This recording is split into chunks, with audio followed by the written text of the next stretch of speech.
بسم الله الرحمن الرحيم الحمد لله رب العالمين الحمد لله الذي لا يبلغ مدحته القائلون ولا يحصي نعماءه العادون ولا يؤدي حقه المجتهدون الحمد لله الذي بعد فلا يرى وقربا فشهد النجوى تبارك وتعالى ثم الصلاة والسلام والتحية والإكرام على سيد المرسلين وخاتم النبيين وشفيع المذنبين الرسول المؤيد والنبي الممجد المصطفى الأمجد الذي سمي في السماء بأحمد وفي الأرض بأبي القاسم محمد.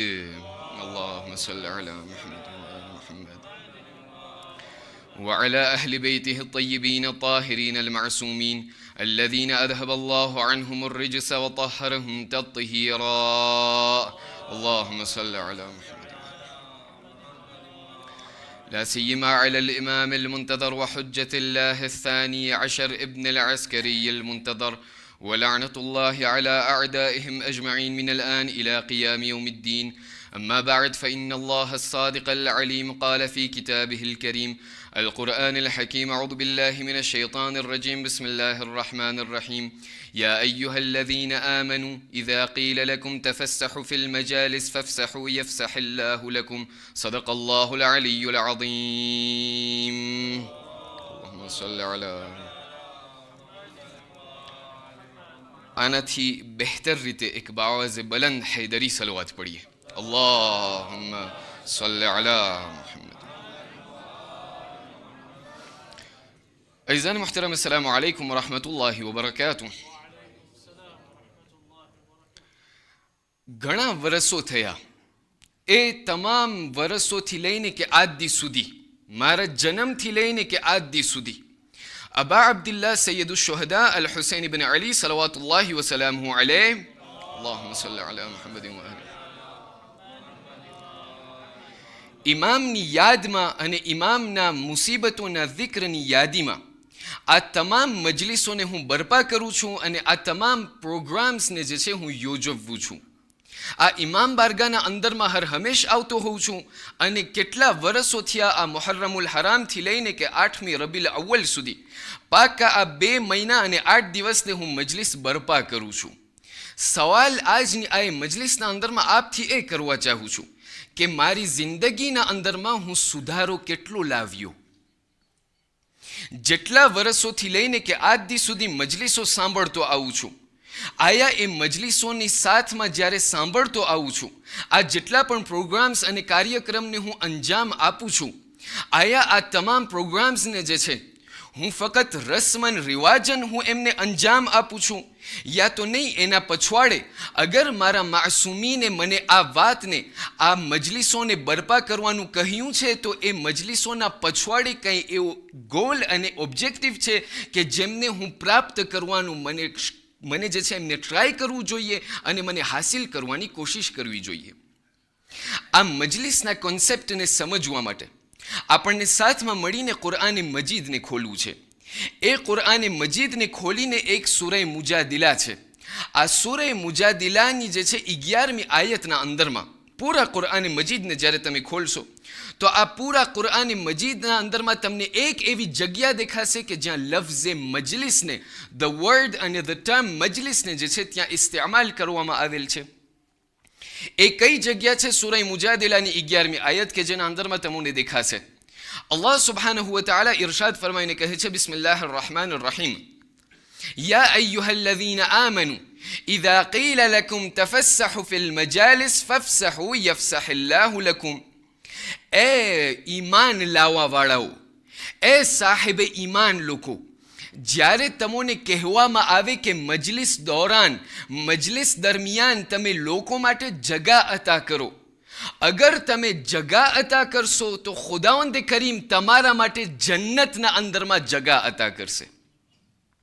આપણને સાથમાં મળીને આ આયતને જે છે આપણને ડાયસેક્ટ કરવું છે, આપણને સરખી રીતે એમના ઉપર ઝૂમ કરવું છે અને આપણને સાથમાં મળીને જાણવું છે કે આખિરકાર આ આયતના અંદરમાં ખુદાવંદ કરીમે મારા અને તમારા માટે કયો એવો પૈગામ અને સંદેશો સમાડેલો છે કારણ કે આ એ જમાનો હતો કે જેના ઉપર રસૂલે ખુદા ઉપર આ આયત નાઝિલ થવામાં આવેલી હતી. ત્યારે શાયદ મસ્જિદે નબવીના અંદરમાં ઘણી સાંકળ હતી ને ત્યારે આટલી બધી ત્યાં જગ્યા નહોતી કે લોકો આવે. અત્યારે તો નેરોબી જમાત માશાલ્લાહ એટલી જમાત છે, એટલી મોટી ત્યાં વસી આપણી ઇમામ બારગાહ છે કે ફરિશ્તાઓ લોકો આવીને પણ બેસી શકે. તો આ એ જમાતના અંદરમાં એટલી જ્યાં જગ્યા છે, તો શા માટે ખુદાવંદ કરીમ આ આયત એ મારા સાથે 2026ના અંદરમાં કેવી રીતે મારાથી રિલેટેડ છે અને મારી જિંદગીના અંદરમાં મારા જમાનાના અંદરમાં હું એમને કેવી રીતે મારા જમાનાના અંદરમાં એમને અપ્લાય કરી શકું છું. આ આયતને સમજવા માટે, આ પૂરા વિષય અને ટોપિકને સમજવા માટે આપણને સાથમાં મળીને 3 સવાલોનો જવાબ આપી અને આ પ્રોગ્રામને આપણને સમાપ્ત કરવું છે. પહેલું, આ આયતનો શાન નુઝુલ શું છે અને શા માટે આ આયતને નાઝિલ કરવામાં આવેલી હતી. બીજું, આ આયતના અંદરમાં ખુદાવંદ કરીમ મારા અને તમારા માટે કયો સંદેશો રાખેલો છે, કયો એવો પૈગામ અને કયો એવો મેસેજ રાખેલો છે કે જેને આપણે આપણી જિંદગીના અંદરમાં, આપણા જમાનાના અંદરમાં આપણે એમને અપ્લાય કરી શકીએ. અને ત્રીજું, આજના જમાનાના અંદરમાં અને આજના દહાડે, આજના દિવસે 2026ના મુહર્રમુલ હરામ અને આશરાએ ઝૈનબિયાથી લઈને કે આખા વર્ષના અંદરમાં હું કેવી રીતે મજલિસને મારી જિંદગીના અંદરમાં એમના ગોલ અને એમના મકસદને અદા કરી શકું છું અને કઈ એવી વસ્તુ છે કે જેના મારા માટે લાઝિમ છે કે મજલિસના અંદરમાં આવું તો એમને જે છે એમને પણ સાથમાં લઈ આવું, જેથી કરીને આ મજલિસનો મકસદ પૂરો થઈ શકે અને ખુદાવંદ કરીમ આ મજલિસના બેનિફિટને જે છે મને એમને જે છે હું હાસિલ કરી શકું. અગર આ ઇન્ટ્રોડક્શનને તમે સમજી ગયા હોય, મારી એક મદદ કરો એક બાવાઝ બલંદ સલાવાતના સહારાથી.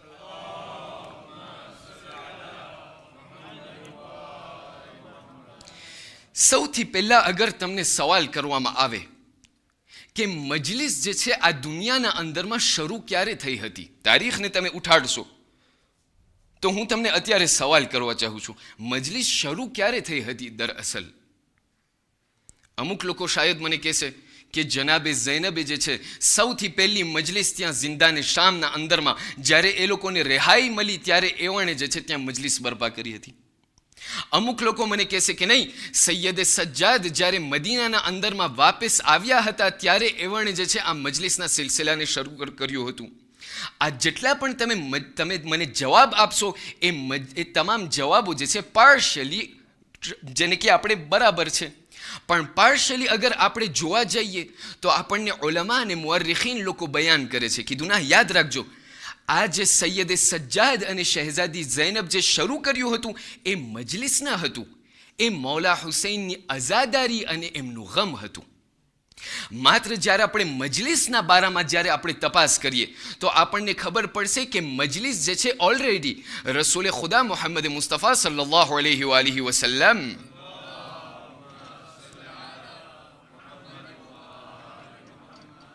એમના જમાનાના અંદરમાં ઓલરેડી મજલિસ શરૂ થઈ ગઈ હતી. મુફસ્સિરીન લોકો એ વાતને બયાન કરે છે કે જ્યારે તમે મદીના મુનવ્વરાના અંદરમાં તમે દાખલ થશો, ખુદાવંદ કરીમ તમામ લોકોને આજની રાતના સદકામાં હજ્જો ઝિયારત નસીબ કરે. જ્યારે આપણે મદીના મુનવ્વરાના અંદરમાં દાખલ થશું અને જ્યારે એ મસ્જિદ નબવીના અંદરમાં તમે દાખલ થશો તો એક એવી જગ્યા છે કે જ્યાં તમને કહેવામાં આવશે કે આ એ જગ્યા છે કે જ્યાં અસ્હાબ સુફાહ ત્યાં બેસતા હતા. શા માટે? કીધું જ્યારે આ તમામ મક્કાના રહેવાસીઓ અને મક્કાના મુસલમાનો જ્યારે એ લોકો મક્કાને છોડી અને જ્યારે મદીના મુનવ્વરાના અંદરમાં દાખલ થયા અને જ્યારે રસૂલે ઇસ્લામે જ્યાં અકદે ઉખુવતને જ્યારે પડી તો રસૂલે ઇસ્લામ બધા લોકોને ઇન્વાઇટ કર્યા, મદીનાવાળાઓને કહ્યું એક મદીનાવાળાઓ તમે એક મક્કાવાળાઓને તમે લ્યો અને તમારા ઘરમાં જે છે એમને ઉતારો આપો, એમને રહેઠાણ આપો અને એ લોકોને જે છે તમે નભાડો. એટલે એક મદીનાવાળાઓ જે છે એક મક્કાઓને લઈ અને મક્કાના વાળાઓને લઈ અને પોતાના ઘરમાં જે છે રહેઠાણ અતા કરી. ઘણા એવા લોકો હતા કે જે લોકોની પાસે કોઈ એવા હતા નહીં કે જે મદીનાવાળાઓ એ લોકોને લીધા નહીં, તો એ લોકો શું કર્યા, ત્યાં મસ્જિદે નબવીના અંદરમાં જે છે વર્ષોના વર્ષ સુધી એ લોકો ત્યાં જ રહેતા હતા.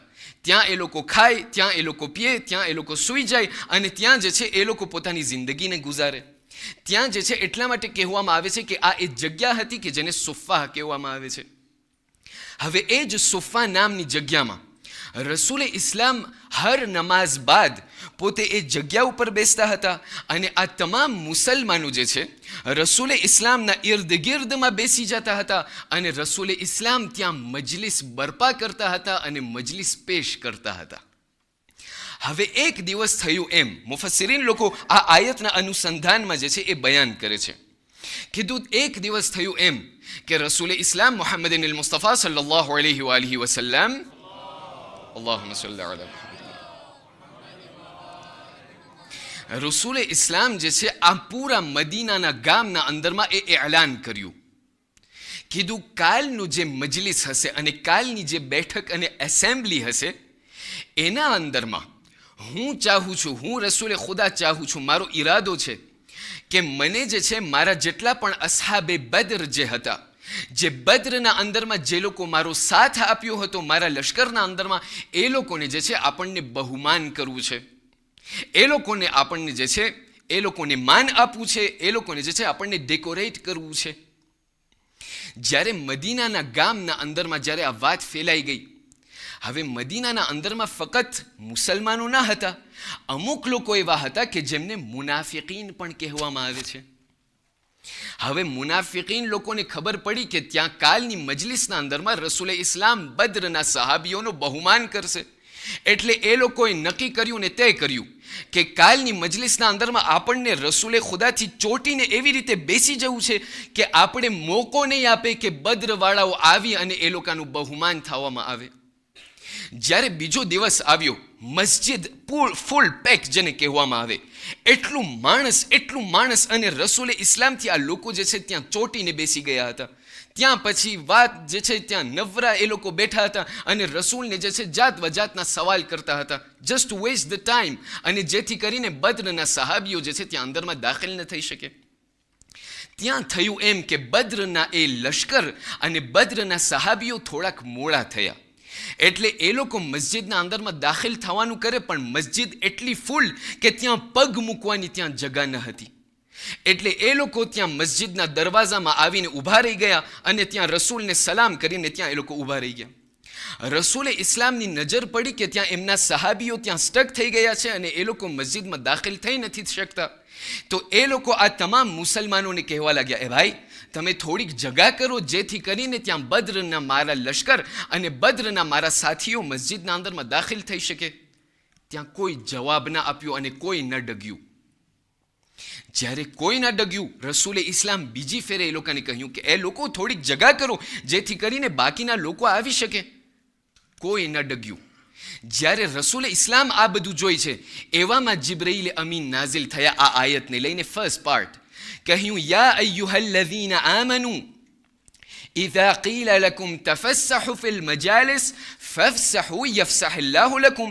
એ ઈમાન લાવવાવાળાઓ, જ્યારે તમને કહેવામાં આવે કે તમે મજલિસના અંદરમાં જગા કરો તો જગા કરો, અગર તમે બીજા લોકો માટે જગા કરશો તો ખુદાવંદ કરીમ તમારા માટે જન્નતના અંદરમાં જગા અતા કરશે. જ્યારે આ બધું થયું ત્યારે બે જાત અને બે પ્રકાર, બે ટાઈપના લોકો થયા. અમુક એવા લોકો હતા કે જે લોકો રસૂલે ઇસ્લામના આ હુકમ, હવે આયત નાઝિલ થઈ છે, અમુક લોકો ત્યાંથી ઊભા થઈ અને ત્યાં પછવાડે ચાલ્યા ગયા અને બીજા લોકોની જગા હતા કરી. પણ અમુક એવા લોકો હતા કે જેને આપણે કે માથાના હતા. એ લોકો એટલા માથાના, કીધું અમને અહીંયાથી ડગવું જ નથી, એટલે એ લોકો ત્યાં રસૂલની બાજુમાં જ બેસી ગયા. ત્યાંથી જે છે રસૂલે ઇસ્લામ હવે જ્યારે જોયું કે આ લોકો ડગતા નથી, રસૂલ એક મર્તબા જલાલના અંદરમાં આવી ગયા અને ત્યાંથી હુકમ આપવા લાગ્યા. કીધું હવે હું તમને હુકમ આપું છું, તમે ત્યાંથી ઊભા થઈને પછવાડે જાઓ. જ્યારે આ તમામ મુનાફિકીન લોકો પછવાડે ગયા, પછવાડે તો જતા ગયા પણ મુસલમાનોના વચમાં, મુસલમાનોના બીચમાં જે છે એ લોકો વાત શરૂ કરી, આ કઈ જાતના તમારા રસૂલ છે? તમે કહો છો કે આ રસૂલ આદિલ છે, આ રસૂલ જે છે અંજસ નથી, આ રસૂલ જે છે અદાલતને જાળવવાવાળા છે. અમે જે છે મસ્જિદના અંદરમાં પહેલા આવી ગયા હતા, રસૂલ જે છે આ લોકો બદ્રવાળા મોડા આવ્યા, એમને એડવાન્ટેજ અમારા ઉપર આપે છે ને અમને પછવાડે રાખી દે છે. આ કઈ જાતના રસૂલ છે? ત્યારે જિબ્રાઈલ અમીન બીજી ભાગ આયતની નાઝિલ કરીને કહેવા લાગ્યો, વઇઝા કીલા અંશુઝુ ફંશુઝુ યરફઇલ્લાહુ અલ્લઝીના આમનુ મિનકુમ વલ્લઝીના ઊતુલ ઇલ્મ દરજાત. કીધું, એ રસૂલ, એ લોકોને કહી દો કે જ્યારે તમને કહેવામાં આવે કે ઊભા થઈ જાઓ તો ઊભા થઈ જાઓ. અગર તમે ઊભા થઈ જશો તો જે રીતે તમે ઊભા થયા અને બલંદ થયા એવી જ રીતે ખુદાવંદ કરીમ જન્નતના અંદરમાં તમારા પણ મર્તબાને બલંદ કરશે. ન ફક્ત તમારા મર્તબાને બલંદ કરશે, પણ તમારામાંથી જેટલા લોકો સાહેબાને ઇલ્મ છે એ લોકોના પણ મર્તબાને બલંદ કરશે.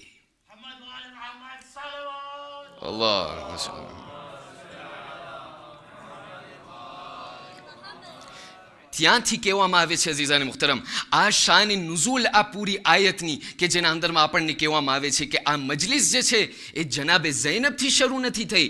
મજલિસ શરૂ થઈ છે રસૂલ ઇસ્લામના વખતથી. પણ હવે આ આયતના અંદરમાં કઈ એવા સંદેશાઓ છે, કઈ એવા મેસેજીસ અને પૈગામ છે કે જે ખુદાવંદ કરીમ મારા સુધી પહોંચાડવા ચાહે છે. અને આજે પણ તમે વ્યાધિ ન કરો. મને કહેવામાં આવ્યું ટાઈમ ટેબલમાં કીધું 50 મિનિટ. નોર્મલી હોવું એમ જોઈએ કે હું તમારી કલાક લઉં આટલીસ્ટ. હવે તો 1-2 મજલિસ રહી છે જીનાની મુહતરમ. હવે હું તમને એટલો ચાહું છું, હવે એમ થાય છે. પણ આજે જે મને કહેવામાં આવ્યું કે સવારથી લોકોના પ્રોગ્રામ્સ એટલા ચાલતા આવે છે, મજલિસીસ છે એટલા બધા, અને મને ફખર થાય છે આ કોમને જોઈને કે હું આ કોમમાંથી આવેલું છું. કે સવારથી લઈને કે આજ દી સુધી તમે આટલા ક્રાઉડના અંદરમાં તમે આહલુલ બેતની મોહબ્બતમાં આવેલા છો. ખરેખર આપ લોકોની કુરબાનીને હું સલામ કરી રહ્યો છું. આપ તમામ લોકોની સલામતી માટે, આપણા તમામ લોકોની આઝાદારીની કબૂલિયત માટે એક બાવાઝ બલંદ સલાવાત. અલ્લાહુમ્મા સલ્લી અલા મુહમ્મદ વ આલી મુહમ્મદ. પણ જ્યારે આ 50 મિનિટની વાત આવે તો હું તમને એક ટીપ દઈ દઉં, તમને ખબર પડે. અમે જ્યારે અહીંયા તાલિબે ઇલ્મ કે ઝાકિર કે જે લોકો પડતા હોય એ લોકો તમને નહીં કે હું તમને કહું છું કે હું એક ખોજો છું. કે જ્યારે કોઈ આલિમ જે છે જોઈ કે આ લોકો હવે આસ્તે આસ્તે બગાસા ખાય છે, કે આવી રીતે પલાઠા વારીને કે આ પડખા ફેરવે છે, તો એ લોકો તમને શું કહેશે કે બસ આ લાસ્ટ પોઈન્ટ પછી જહેમત તમામ.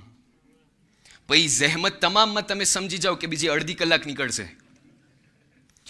હવે આવી જ રીતે એક બિચારો ઝાકિર હતો મારા જેવો, એટલે પોતે ત્યાં મેમ્બર ઉપર ચડીને ત્યાં મજલિસ શરૂ કરી. એમને કીધું તું ભાઈ 40 મિનિટ. ત્યાં મુખી સાહેબ બેઠેલા હતા. કીધું 40 મિનિટ. એ વણે ખેંચી નાખી 1 કલાકની મજલિસ પડી. અને પડતા જઈ માણસો હવે આસ્તે આસ્તે ઊભા થઈ, ઊંચા નીચા થઈ કે આ ક્યારે ઉતરે હવે. એ ત્યાં દૂરથી ત્યાં પછવાડેથી એક માણસ ઊભો થયો. કીધું ભાઈ ખતમ કરો હવે, ઉતરો અહીંયાથી, નિયાઝ ઠરી રહ્યું છે. તો આણે આ ઝાકિર બિચારે કીધું બસ ભાઈ તમે થોડીક મિનિટ અને જહેમત તમામ. અને ત્યાંથી પડતા ગયા અને થોડોક ટાઈમ ન થયો કે એ જ ફલાણો ત્યાં પછવાડેથી વડીલ ઊભો થઈને અહીંયા મિંબર આગળ આવવાનું શરૂ કર્યું, હાથમાં મોટી સ્ટીક અને લાકડી. એટલે આ ઝાકિરે બિચારે સ્ટીક અને લાકડી જોઈ એટલે એનો પરસેવો શરૂ થયો. કીધું બસ ભાઈ હવે 10 મિનિટ હવે હું ઉતરી રહ્યો છું, તમે ના વ્યાધિ કરો. તો ઓલા વડીલે ત્યાંથી કીધું શેખ સાહેબ તમે પડ્યા જ રાખો, હું એને ગોતું છું જેણે તમને ઇન્વાઇટ કર્યો છે. આને તમે જો છો અહીંયા. હવે આજે જ્યારે કાંઈ મજલિસ મારી લંબાઈ ગઈ, આપણા મુખી સાહેબ અહીંયા બેઠેલા છે. હવે મને ના પકડજો, આ રોજાની સાહેબને તમે, રોજાની અંકલને તમે પકડજો. અગર જાગી ગયા હોય તો એક બાવાઝ બલંદ સલાવત.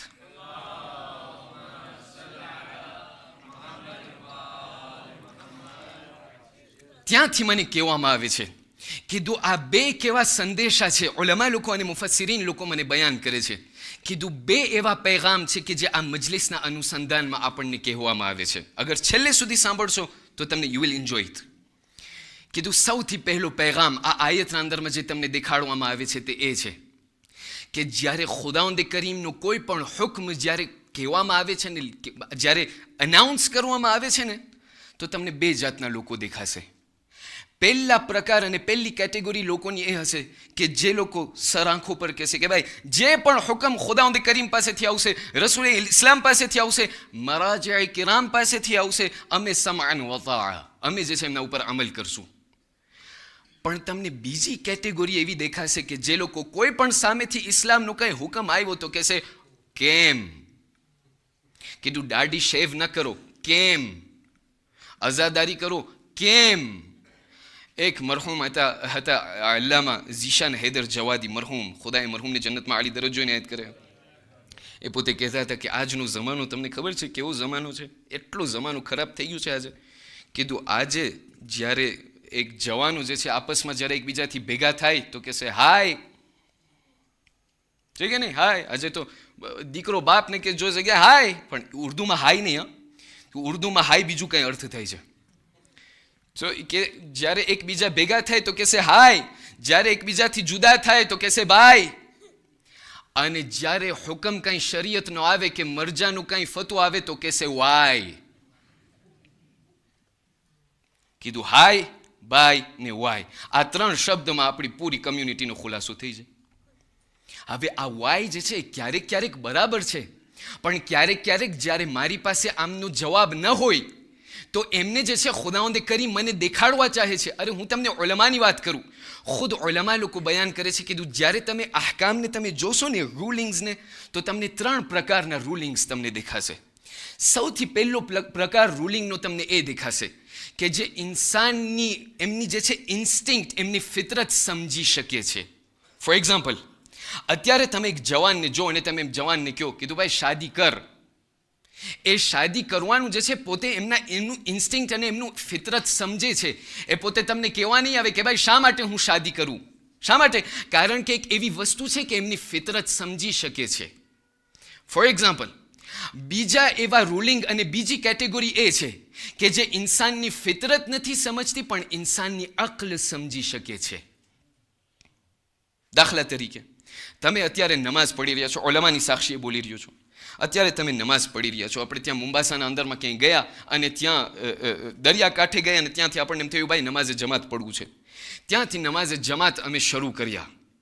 નમાઝે જમાત જ્યારે તમે શરૂ કરશો, અલ્લાહુ અકબર, ભર નમાઝના અંદરમાં કે તમને ત્યાં પછવાડેથી તમને સંભળાશે કે તમને કોઈ હેલ્પ માટે બોલાવી રહ્યું છે, કોઈ તમને મદદ વાસ્તે પુકારી રહ્યું છે. એવું લાગે છે કે કોઈ અત્યારે ડ્રાઉન, ત્યાં કોઈ ડૂબી રહ્યું છે. ત્યાં ઇસ્લામ અને રૂલિંગ આપણને શું બતાડે છે? આપણને કહે છે તારી નમાઝને તોડ, ઓલા પહેલાને બચાવ.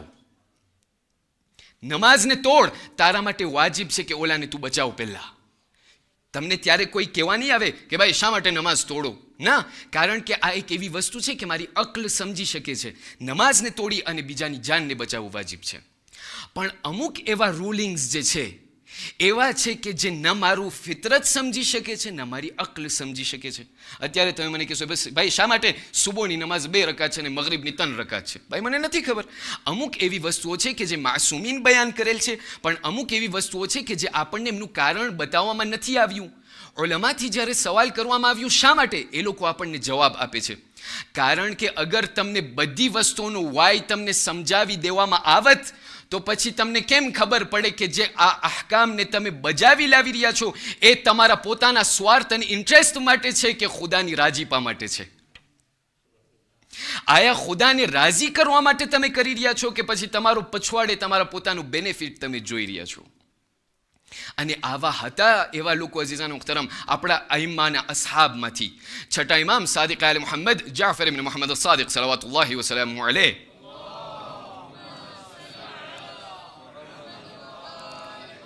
એમના તમામ અસહાબમાંથી એક એવા સહાબી છે કે જેમનું નામ અબ્દુલ્લાહ ઇબ્ન અબી યાફૂર છે. આ ઇલ્મુર રિજાલ અને રિજાલના સ્ટડીઝના અંદરમાં જ્યારે તમે જોશો તો આ અબ્દુલ્લાહ ઇબ્ન અબી યાફૂરના બારામાં કહેવામાં આવે છે કે આ ફિકામાંથી છે. આ એ લોકો છે, આ એ શખ્સ છે કે જેટલી પણ રિવાયત એમનાથી મળેલ છે આને કહેવામાં આવે છે કે આ બધી રિવાયત અમારા માટે સહી છે. ખાસ કરીને મરહૂમ આયતુલ્લાહ સૈયદ અબુલ કાસિમ અલ ખોઈ બયાન કરતા હતા. કીધું અબ્દુલ્લાહ ઇબ્ન અબી યાફૂર મારા માટે ગ્રીન લાઇટ છે. શા માટે? કીધું એક એવી રિવાયત તમને મળે છે અબ્દુલ્લાહ ઇબ્ન અબી યાફૂરના બારામાં કે જેના અંદરમાં તમને એમના ઈમાનની તાજગી દેખાય છે. અબ્દુલ્લાહ ઇબ્ન અબી યાફૂર એક દિવસ ઇમામ સાદિકની ખિદમતમાં પહોંચ્યો અને હાથમાં અનાર છે, જેને આપણે ગુજરાતીમાં દાડમ કે પોમોગ્રેનેટ. આ દાડમને જે છે ઇમામ સાદિકની ખિદમતમાં લઈને આવીને કહે છે કે એ મૌલા, આજે હું ચાહું છું કે મારા ઈમાનની તાજગી અને મારા ઈમાનની તાકાત તમને દેખાડું. કીધું ઠીક છે, દેખાડ. અબ્દુલ્લાહ ઇબ્ન અબી યાફૂર એમના દાડમ, એમના અનારને 2 કટકા કરે છે, 2 ભાગ કરે છે. 2 ભાગ કરીને ઇમામની સામે બતાડે છે. કીધું મૌલા, આ અનાર, આ પોમોગ્રેનેટ જે છે આ એક જ છે, આ એક જ ફ્રૂટ છે. કીધું હા. કીધું આ એક જ ફ્રૂટના મેં 2 ભાગ કર્યા. અગર તમે ઇમામ થઈને તમે મને કહો કે એ અબ્દુલ્લાહ આ એક જ ફ્રૂટ છે, પણ આ એક જ ફ્રૂટ જે છે આ એમનો એક ભાગ, એમનો રાઈટ સાઈડ હલાલ છે, એક સાઈડ હરામ છે, એ મૌલા હું તમને આંખ બીચીને તમારી વાતને સાંભળીશ અને હું તમને કાંઈ સવાલ નહીં કરું. ઇમામ સાદિક મારાથી સવાલ કરે છે અને અઈમાએ અથાર મને પૂછે છે કે તમારી જિંદગીના અંદરમાં તમે કેટલા પાણીમાં તરો છો? જ્યારે ખુદાનો કોઈ પણ હુકમ આવે, જ્યારે અઈમાએ અથારનો કોઈ પણ હુકમ આવે, અરે જ્યારે મરાજા કિરામ અને નાયબે ઇમામનું જ્યારે કોઈ પણ હુકમ આવે તો તમે કઈ કેટેગરીમાં છો? આયા આંખ બંધ કરીને તમે અમલ કરો છો કે પછી ત્યાં તમે ઘણા બધા ક્વેશ્ચન માર્ક રાખો છો? અઝીઝાન મુખ્તરમ, આ મુહર્રમુલ હરામના દિવસો એ દિવસો કે છે કે જેના અંદરમાં હું મારા પોતાની તરાઝાના અંદરમાં હું તોલું કે મારું ઈમાન કેટલા પાણીના અંદરમાં છે. સૌથી પહેલો પૈગામ કે જે આ આયતના અંદરમાં મળ્યું છે, અને બીજો પૈગામ જે આપણને કહેવામાં આવે છે, કીધું આ આયતના અંદરમાં ખુદાવંદ કરીમ એક વસ્તુ ઉપર ભાર આપે છે. ખુદાવંદ કરીમ કહે છે યરફઉલ્લાહુ અલ્લઝીના આમનુ મિનકુમ વલ્લઝીના ઊતુલ ઇલ્મ દરજાત. જે લોકો સાહેબે ઇલ્મ છે, ખુદાવંદ કરીમની નજરમાં એ લોકોનો મર્તબો ક્યાંય બલંદ છે. અઝીઝાન મુખ્તરમ, આ મજલિસના અંદરમાં હું જ્યારે આવું છું, હું ફક્ત બાય ટ્રેડિશન નથી આવતો, હું ફક્ત રસમન રિવાજન નથી આવતો. અગર હું આ મજલિસના અંદરમાં આવું છું તો એનો એક હેતુ અને મકસદ એ છે કે હું મારા ઇલ્મના અંદરમાં વધારો કરું છું. શા માટે? કારણ કે આ એ ઇલ્મ છે કે જે મને મારિફત તરફ લઈ જાય છે. શાયદ હું તમને આમ કહીશ, તમે નહીં સમજો. અબા અબ્દુલ્લાહ સૈયદુ શુહદા અલ હુસૈન બન અલી સલાવતુલ્લાહિ વસલામુ અલૈહ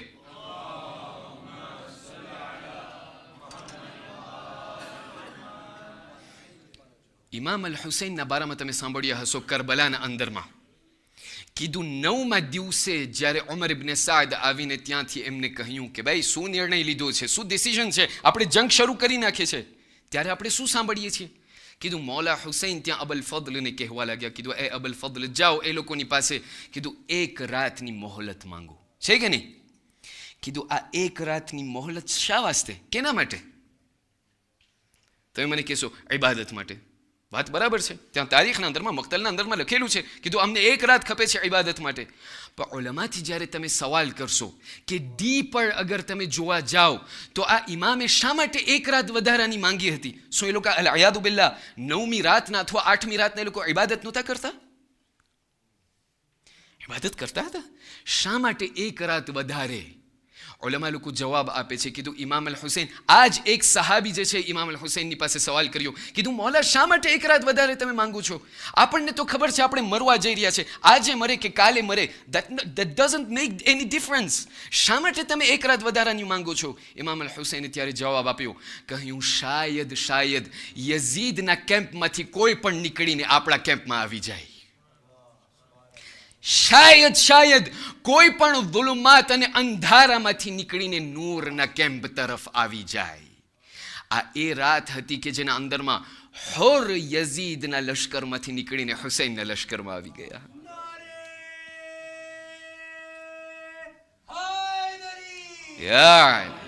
અઝીઝાન મુખ્તરમ, આ મજલિસના અંદરમાં હું જ્યારે આવું છું, ડોન્ટ ટેક ધીસ મજાલિસ લાઇટલી. આપણે જે છે આ ફક્ત અહીં રસમન રિવાજન નથી આવતા. આખા વર્ષના અંદરમાં આપણે દુનિયાદારીના અંદરમાં ડૂબેલા થઈને આવે છે. પણ જ્યારે આ દુનિયાદારીમાં જ્યારે ડૂબી જાય છે, આ મજલિસે હુસૈન છે કે જે મને દુનિયાદારીમાંથી નીકાળીને મને નજાતના રસ્તાને દેખાડે છે. અઝીઝાન મુખ્તરમ, આ એ રસ્તો છે કે જે મને મારિફતના રસ્તા તરફ લઈ જાય છે. અને મેં અહીંયા ખતમ કર્યું.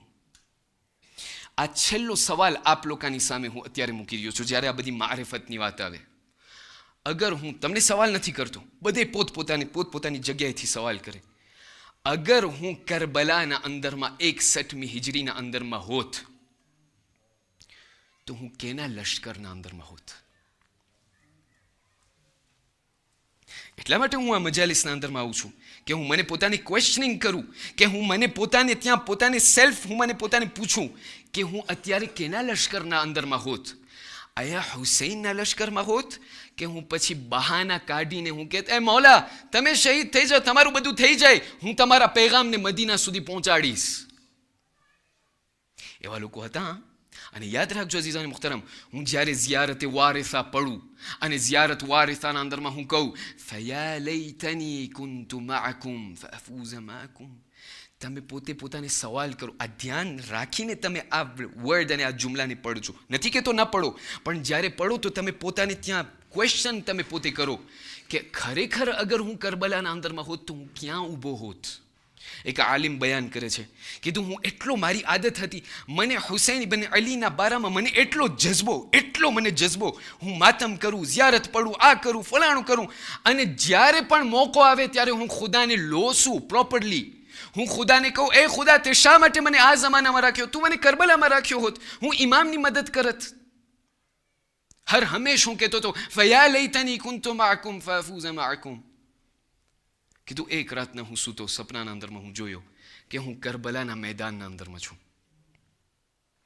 61મી હિજરી છે. એ વખત છે કે જેના અંદરમાં અબા અબ્દુલ્લા એમના છેલ્લી નમાઝને અદા કરી રહ્યા છે. અબા અબ્દુલ્લા નમાઝે જમાઅત પડાવી રહ્યા છે અને પછવાડે છેલ્લા સહાબી જે લોકો બાકી રહ્યા હતા દોહરાઈની નમાઝ પડાવી રહ્યા છે. ત્યાંથી તીરોનો વરસાદ શરૂ થયો. અહીંયા જેટલા પણ હતા ઝુહૈર ઇબ્ન કૈન અને જેટલા એવા લોકો હતા કે જે લોકો ઇમામની દિફા કરતા હતા કે ઇમામ ઉપર કોઈ તીર ના પહોંચે, એવામાં હું પણ ત્યાં ઊભો થયો કે હું ઇમામની દિફા કરું અને ઇમામની ડિફેન્સ લઉં. ત્યાંથી મેં જોયું કે મારા સામેથી એક તીર આવી રહ્યું છે. મારી સામે જ્યારે તીર આવ્યું તો ખબર ના શું થયું, એક ગફલતનું ઝલક, એક જેને આપણે કે સૌ ગફલતના ત્યાં મોમેન્ટના અંદરમાં જ્યારે મેં તીરને મેં આવતા જોયું તો હું ઝૂકી ગયો. જ્યારે હું ઝૂકી ગયો, પછવાડે નિગાહ કરી. જ્યારે પછવાડે હવે નજર કરી તો મેં જોયું કે એ તીર હુસૈનની છાતીમાં પેવસ્ત છે. અને મૌલા હુસૈન મારી સામે જોઈને મને પૂછી રહ્યા છે, કીધું આ છે તારું યા લૈતની કુન્તુ મઅકુમ?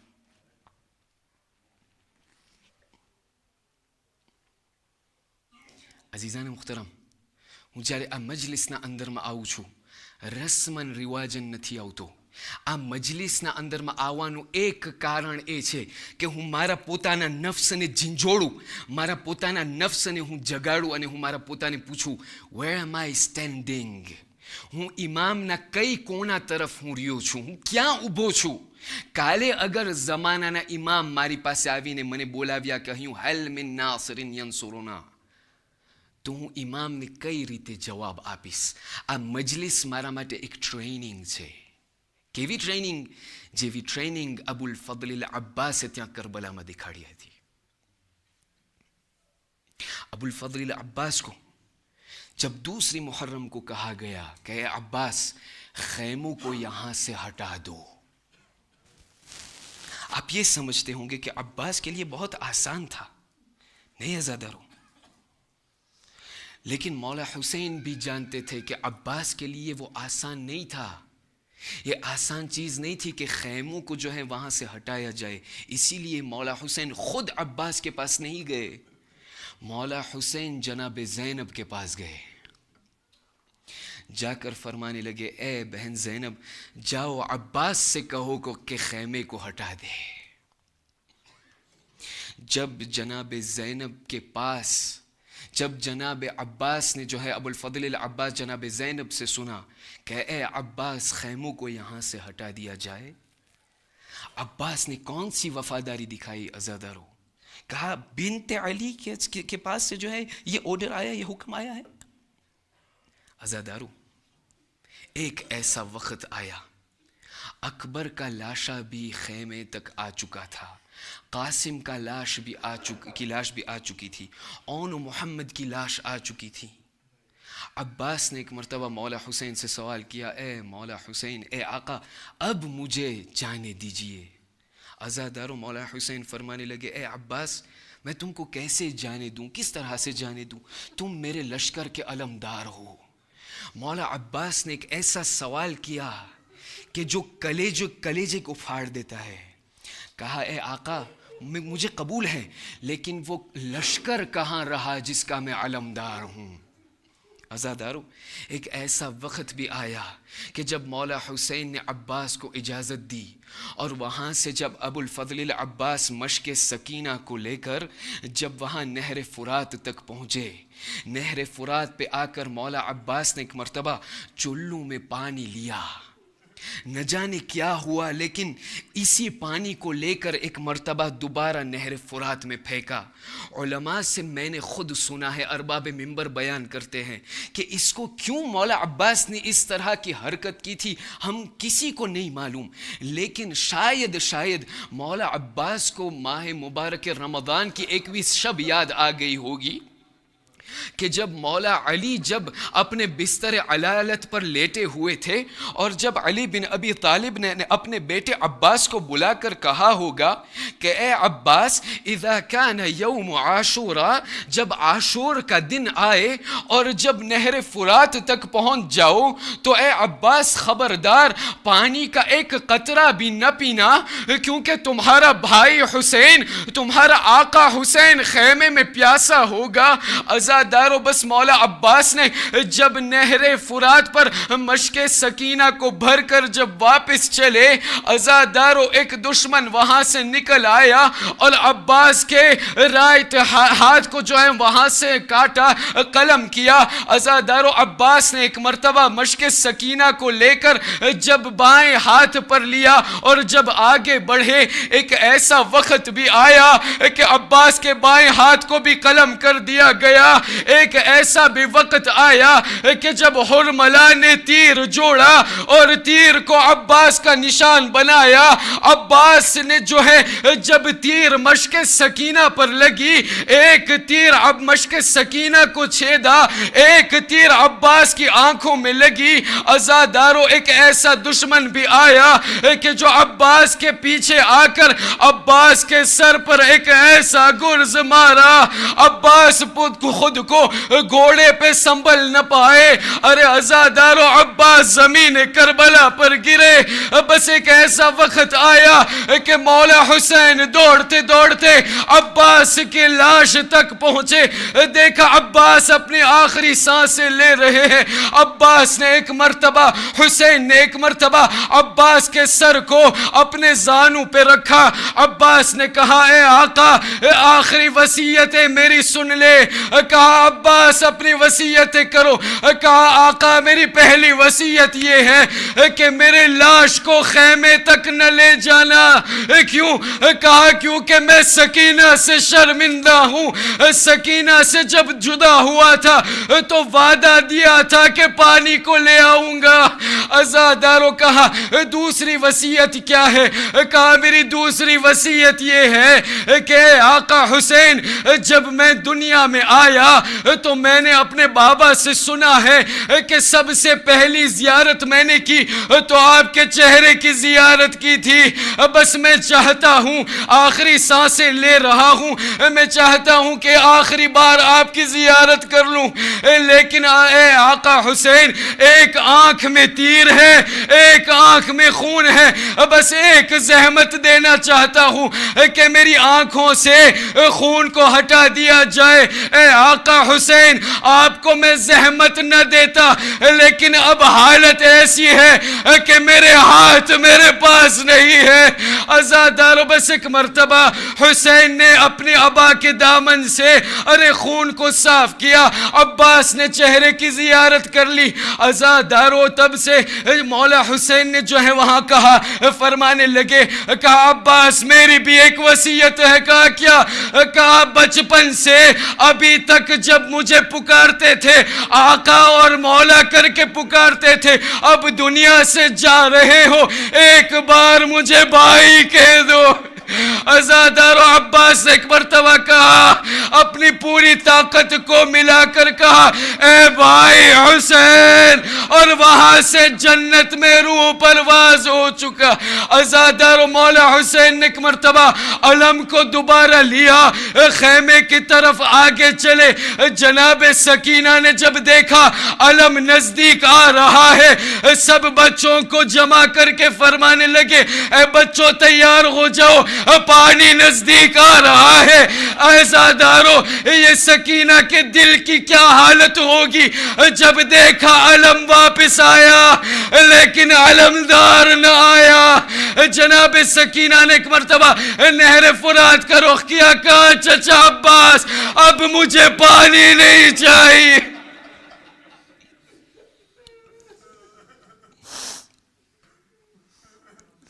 لعنت اللہ علی القوم الظالمین وسيعلم الذین ظلموا أي منقلب ينقلبون.